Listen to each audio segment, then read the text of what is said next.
There are so many logical cases for solar out there. There are a lot of big buildings with a lot of great roof space with occupiers that use a lot of energy, and they are really obvious cases for solar. The projects don't go ahead for one reason or another, and typically that falls into two buckets, which is the capital. That can be £500,000 on a decent sized system, or the complexity. When you look at how energy projects have been funded in the past, they've been funded by big, boring funds that have kind of tick box exercises. They're very yes, no, non-inventive. The proposition of what we put together was to remove those barriers. We wanted to have risk in our projects, be able to make projects happen for, SME businesses or businesses that only have 5 years left on their lease. Elements where there are a lot of uncertainty, and we wanted to just price that risk and work with a funding partner who would do the same. I spoke to a solar installer a couple of months back, and he was saying businesses in this sector seem to play their cards quite close to their chest. There was an issue in the solar industry where guys with a lot of good technical background were proposing systems to building occupiers who knew a little bit about solar but didn't really know what they were signing up to.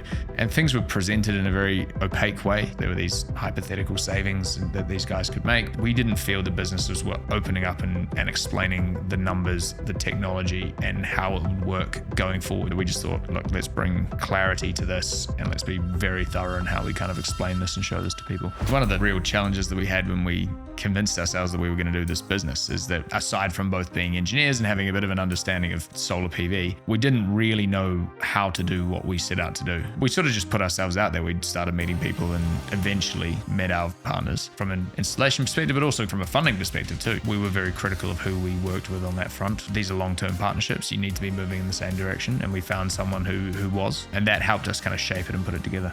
What do you think the future is for this sector? What do you think it's got in store?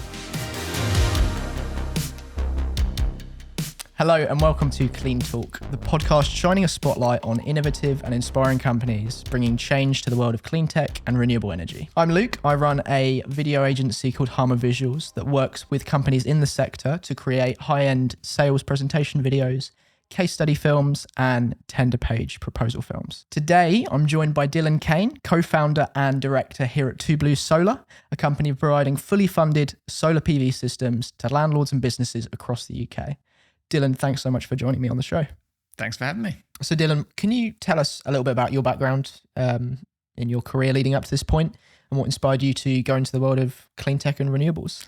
Yeah, I was an engineer for about 5 minutes, but while I was studying at university, I did my dissertation on offshore wind farms. And I think the thing that kind of was impressed upon me at the time was just how much resource there is out there in terms of, wind, sun, water, and so on. And was kind of just really fascinated by that concept. And then I sort of forgot about it and went into property development for a decade or so before sort of finding an opportunity to come back into the space. What brought you back? It was so my co-founder Dan. I think he was reading an article one day, it was something along the lines of I think Lidl were putting solar panels all over their roofs in a couple of countries around Europe, and we had been involved in some kind of large logistics shared deals, and it was quite a popular space in property, especially during COVID. Big sheds with big roof spaces, and we just sort of thought, look, this is kind of wasted space. One of the issues with solar power had always been that you're converting usable land to solar, and that was an issue. It was a balance, and we sort of thought, look, there's these massive roof spaces out there. We should be utilizing that because people aren't doing it. So it came from a place of kind of utility. Yeah, it was. We kind of viewed roof space as free land in a way, and making something out of a space that was doing nothing. And the logical way to do that was with solar panels. It took us a while to kind of establish the model of what we do, which we can talk about a bit more, but that was the kind of the premise initially, was that we were just going to use roof space and use it productively. Especially in a city like London, space is everything. It's what you use space for, and wasted space is something that people look to find a use for, and especially in these kind of crowded, dense cities. And so coming from that kind of property development angle where you're trying to maximize everything, when we were looking at these, large sheds, we just kind of thought, look, it's effectively something that we could lease, we could utilize, we could, create value off something that currently wasn't being used. And that was kind of, I guess, the mindset that we took into it. Yeah, brilliant. How long were you in the property market before kind of seeing this gap in the market? We're in there for a long time, but both Dan and myself spent a lot of time in property and property development, probably about a decade or so each, with a few other bits and pieces that we were doing before we kind of landed on this. And then the idea really when we thought about this was, let's lease the roof space, install solar panels, and provide the power to someone, to the grid. And we didn't really know what the grid meant or Sure. who we were going to be providing that power to. And sort of eventually over time developed the model that was a bit more efficient, we thought, which was providing the energy to the occupiers of the building and not going through the grid at all. So, the concept of distributed energy and producing it where it's being used. And that really allowed us to, I think, simplify what we were doing, but also be able to provide energy at a really, really great rate to the occupiers of the building. Power purchase agreements are the mechanism by which we do that. So it's a fairly simple contract, but it's effectively saying we are going to produce energy by doing this, and we're going to provide it to you, and you're going to buy it off us at this rate. And that's the kind of the simplified version of it. They get more complex if you need to move the energy from one place to another. But for us, we do what are called private wire power purchase agreements. So they are behind the meter, not going into the grid, and we are providing that energy to the occupiers of the building. What does your average project look like, and how do you fit in within your supply chain? Effectively, we are doing large-scale rooftop solar projects. They're effectively comprised of 4 parts. You've got the solar PV modules that go on the roof, of which there are many on a large-scale project. You've got the cable runs. You've got the inverters, which allow you to then effectively convert the energy into a usable form for the building. And you've got the racking system that ties into the roof. So it's a reasonably sort of simple development and build in terms of what we're doing, and it's an established process that's been around for a while, which is quite attractive to us. When it comes to the installation, sourcing of the materials, all that sort of thing, how do you navigate partnerships and outsourcing, and what are the dynamics to that? Look, it was one of the real challenges that we had when we convinced ourselves that we were going to do this business, is that we didn't really know how to do it. We had an idea of where we wanted to be and what we wanted to achieve, and I guess the end goal, but then when we started the business, we didn't know how. We didn't have the technical aspects. And I think the key for us for that was partnerships that we built. So, we had a couple of great partnerships with some installers. So some guys called Photon Energy, who are a really established business in the space. And they kind of took us up the learning curve really quickly, which was a bit of a wild ride and a little bit worrying at times. But they helped us get to that point where we felt that we had the credibility and the knowledge and the ability to do this.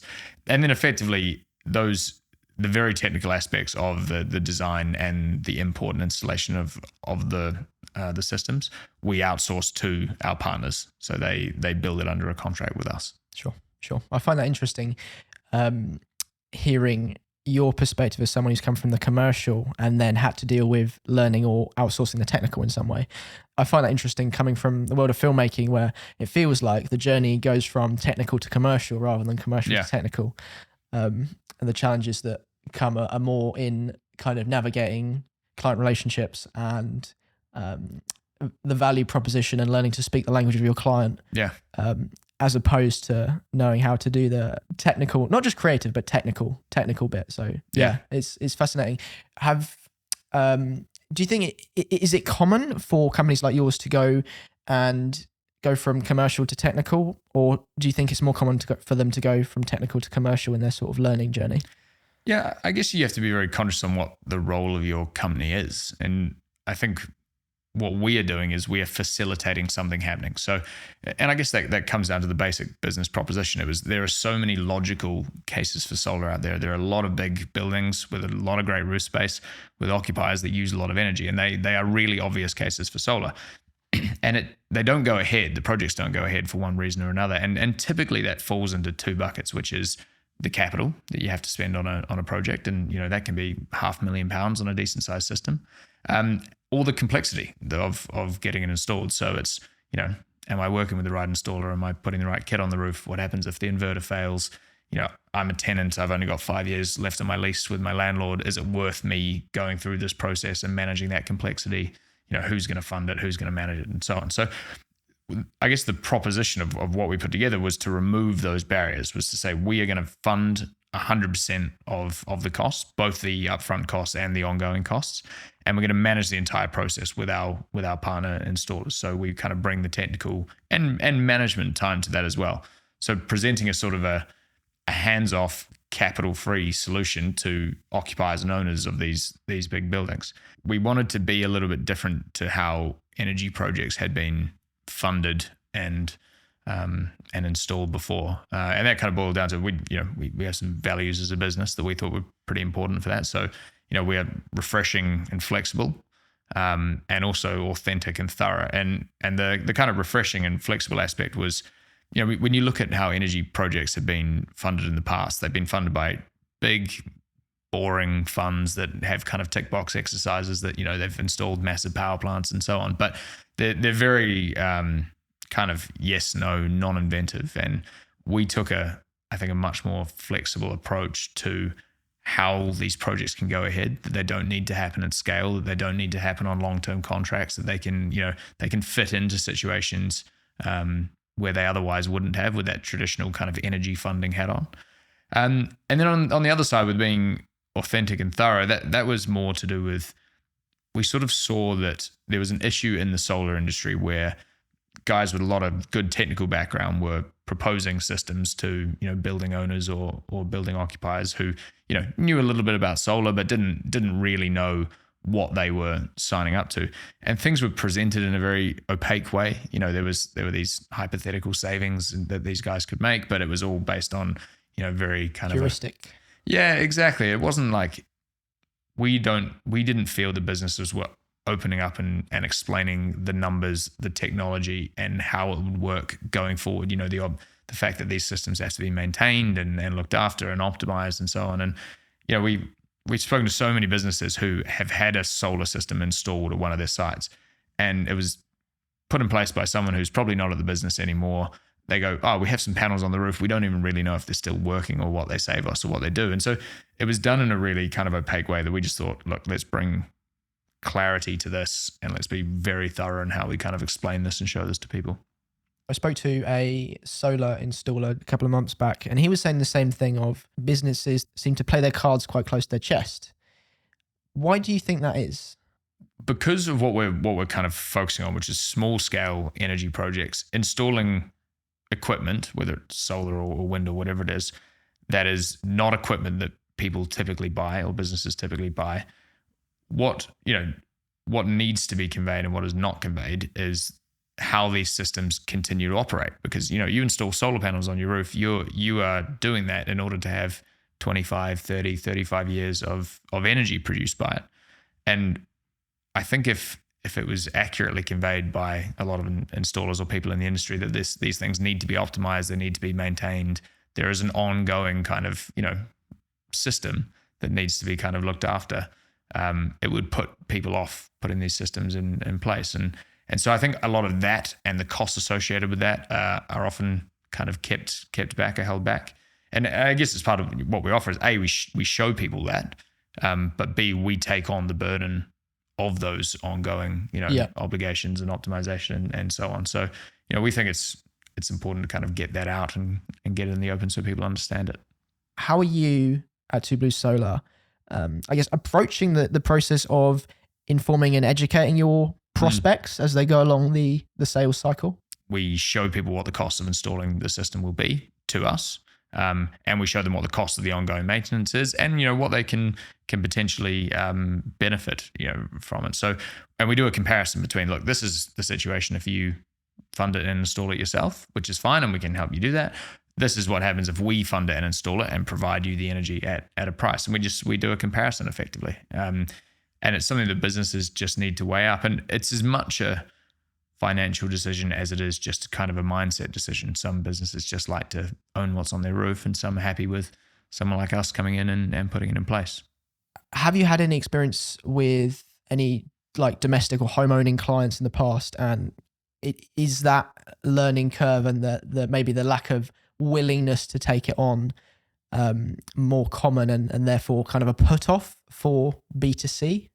Yeah, we've stayed out of the B2C space for a couple of reasons. One of the reasons is scale, and as a business, we sort of look at it in terms of how we're going to make the biggest impact and get the most solar installed, find these situations that we talked about where solar should be installed and it hasn't been. And we can do that at a better scale with businesses that use a lot of energy. And And in terms of how receptive they are, I mean, look, energy has been a really hot topic for the last year and a half, 2 years. Both energy price and energy security, and it's something that has like really affected businesses.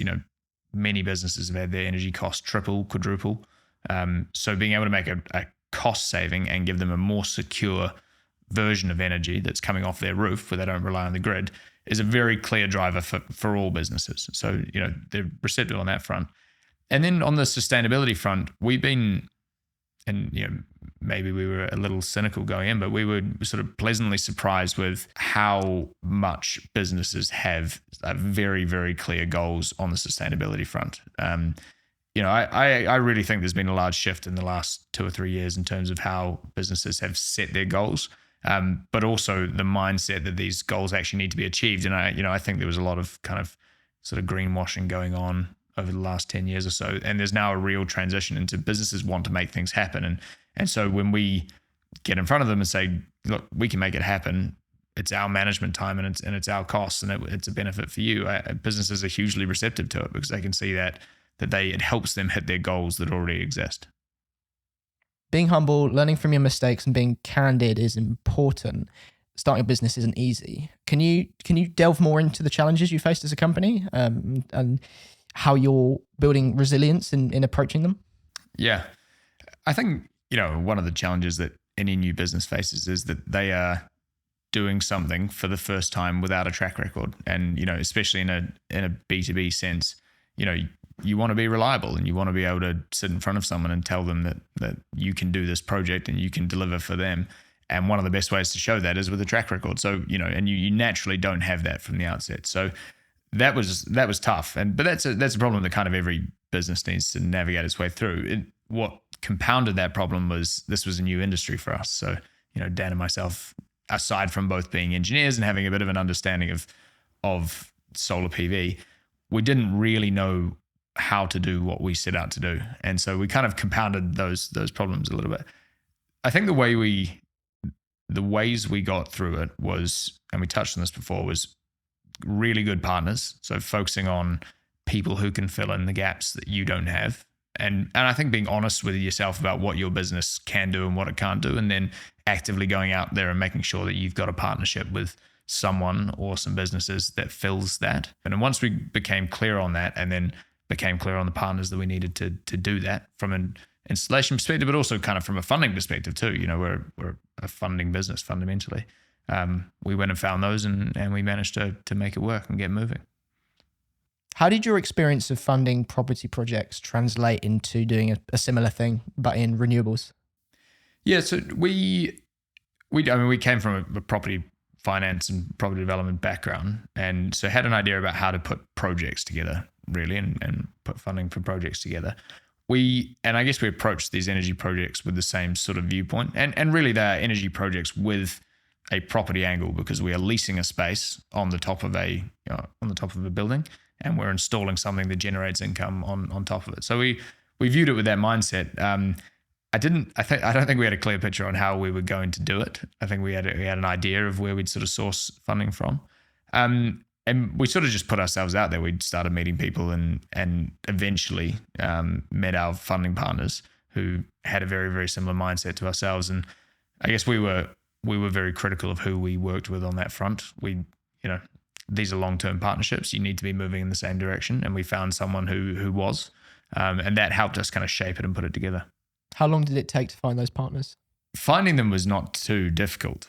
There's a lot of people that want to be in the renewable energy space, a lot of funds that are in the space and want to be more in the space. The difficult bit was finding someone who wanted to do what we wanted to do and could be as flexible as we wanted to be. So, we wanted to not view this through this traditional energy project lens of it's got to be 25, 30-year deals with investment grade counterparties and, ticking all these boxes and removing any kind of uncertainty. We wanted to have risk in our projects, be able to make projects happen for, SME businesses or businesses that only have 5 years left on their lease or, elements where there are a lot of uncertainty. And we wanted to just price that risk and work with a funding partner who would do the same. And we found one. So our funding partner, a fund called True Green Capital, they have a very similar mindset to us on that and have built an incredible business off the back of that. And we felt that as we started to work through some examples, that they would look at it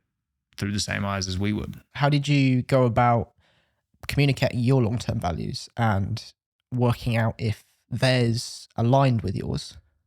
So a bit about True Green. So they're based in the States, out of Connecticut, and they've been funding these types of projects in slightly different ways in the US for about 10 years or so.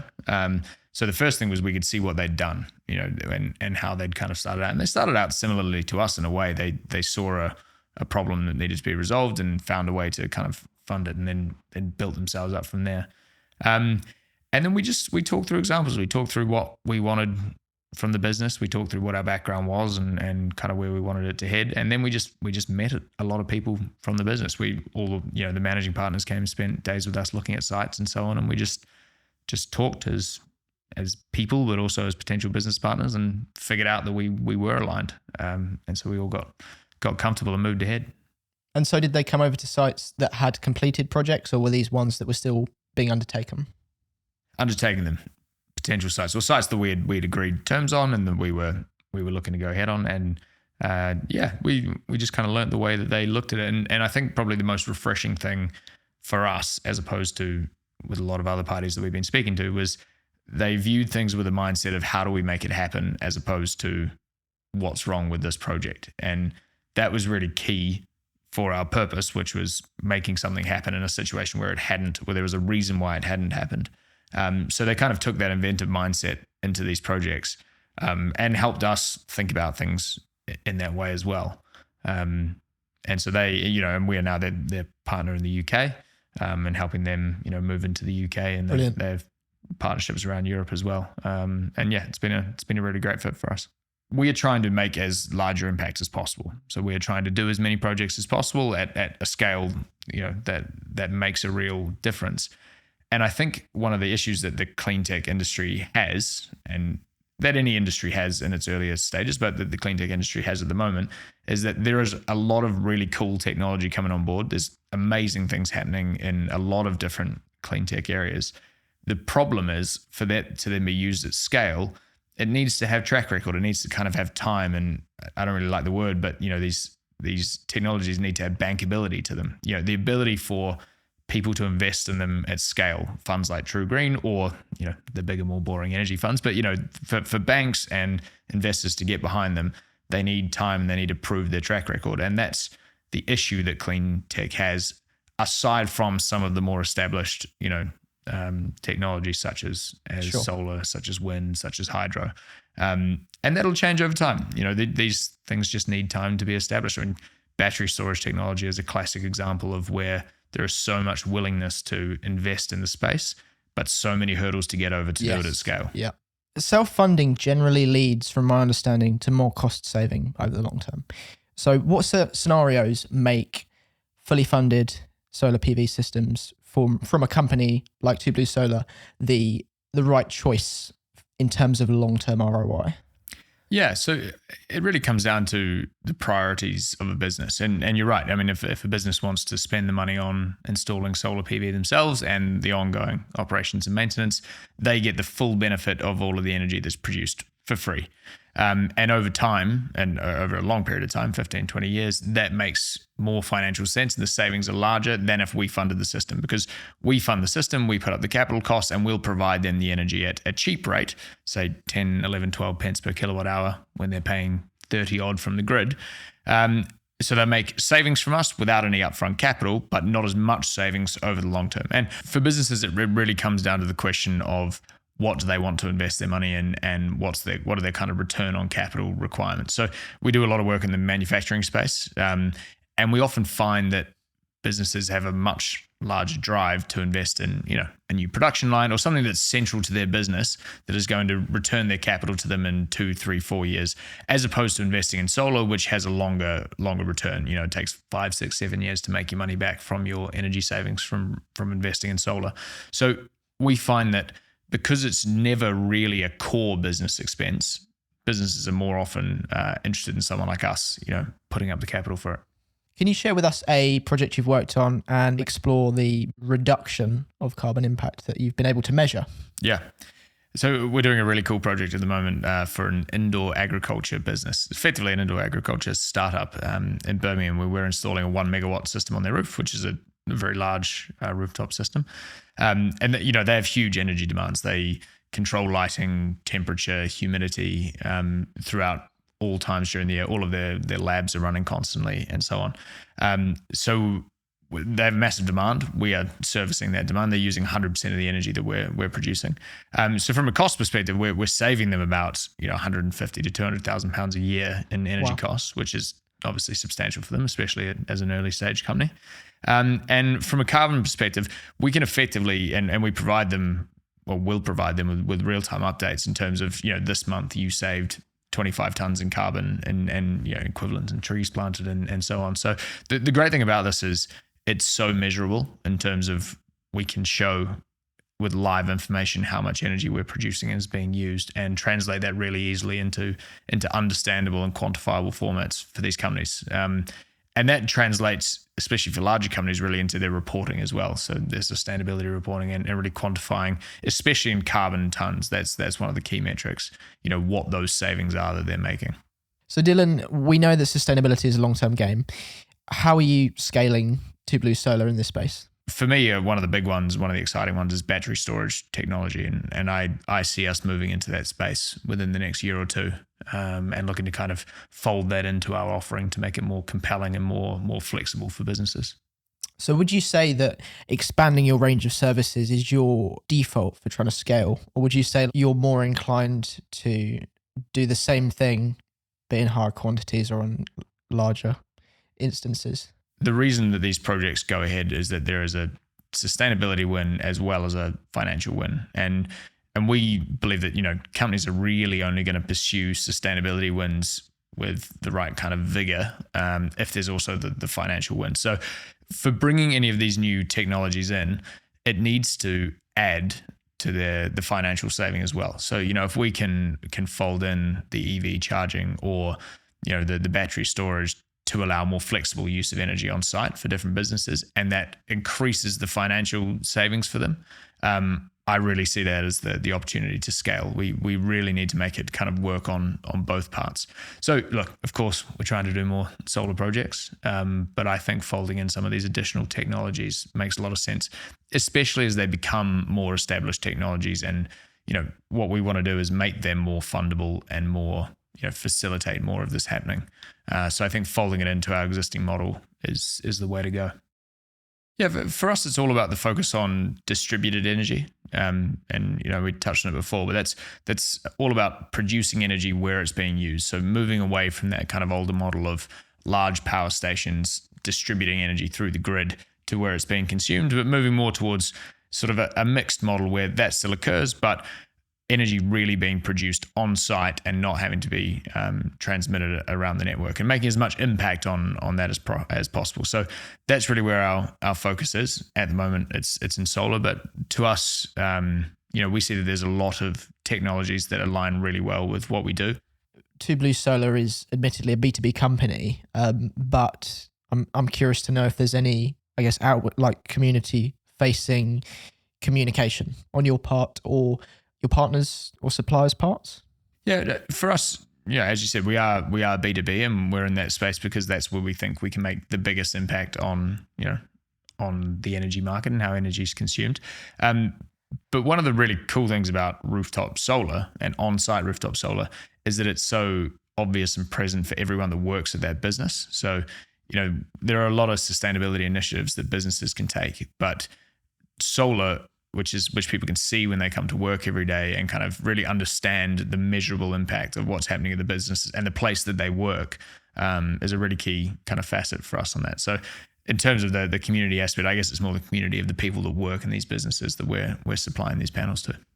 And that's the beauty of the product, isn't it? The visibility of it to market itself. Do you think there's as much self-promotion potential in other products that you want to fold in to your service? Less and more for different products. I mean, batteries tend to sit in a plant room out the back of the factory, and they're not quite as in your face and obvious. I think electric vehicles and EV charging is a classic. It's in the parking lot. It's where people can see it. So it is much more in your face.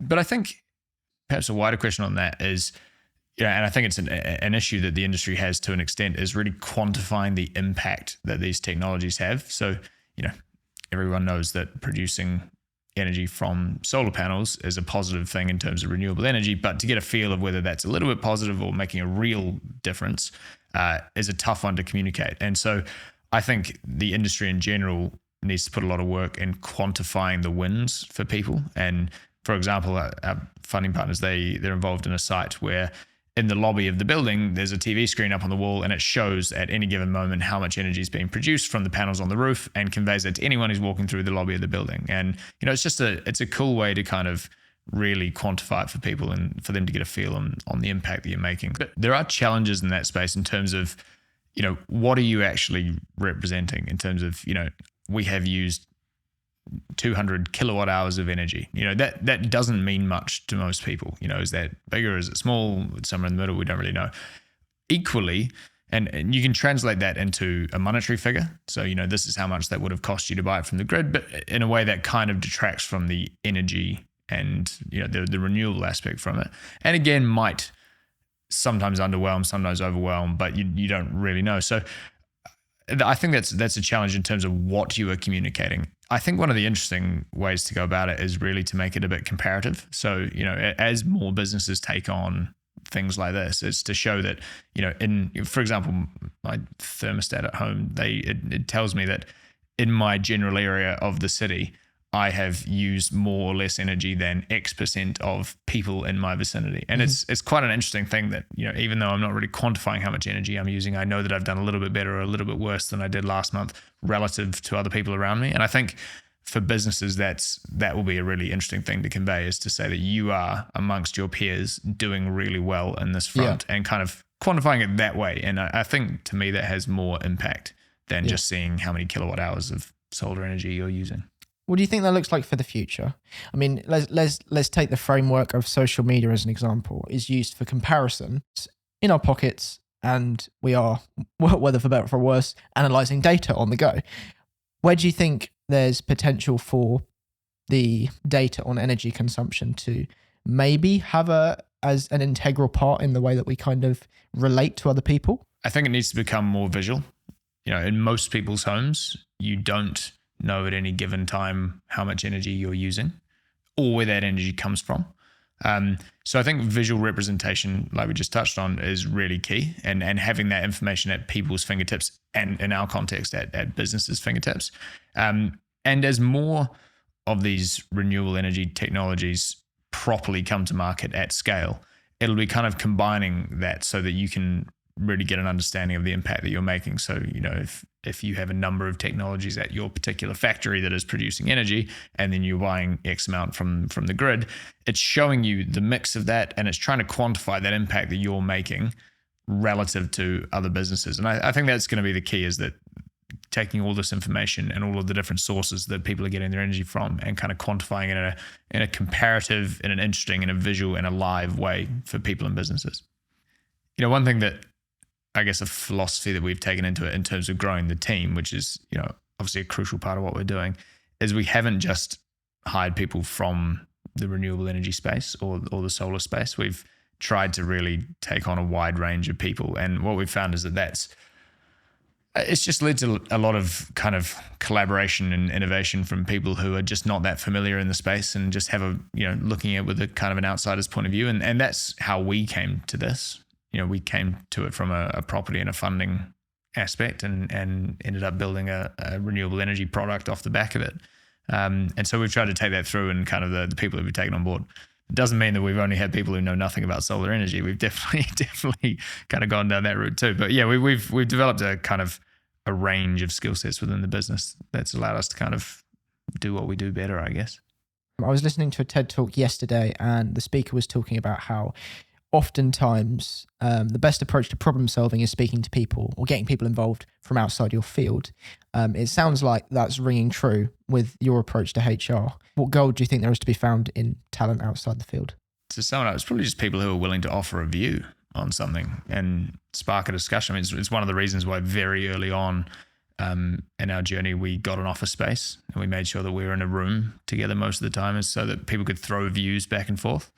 And I think that was kind of key. We needed contributors. And your point about, innovation off the back of people who aren't necessarily from the space, it's often it's an unconstrained view. It's not narrowed down by the usual way of doing things. And in a space that's fast moving, I think that's pretty important. So that's kind of been our philosophy on it. I think that's happened naturally in that, as as people interview and so on, and they come to have a look at working for our business, if you're not from the space anyway and you're moving into a renewable energy space, you're already kind of taking that step into saying that, I'm willing to take a plunge into something I don't normally do.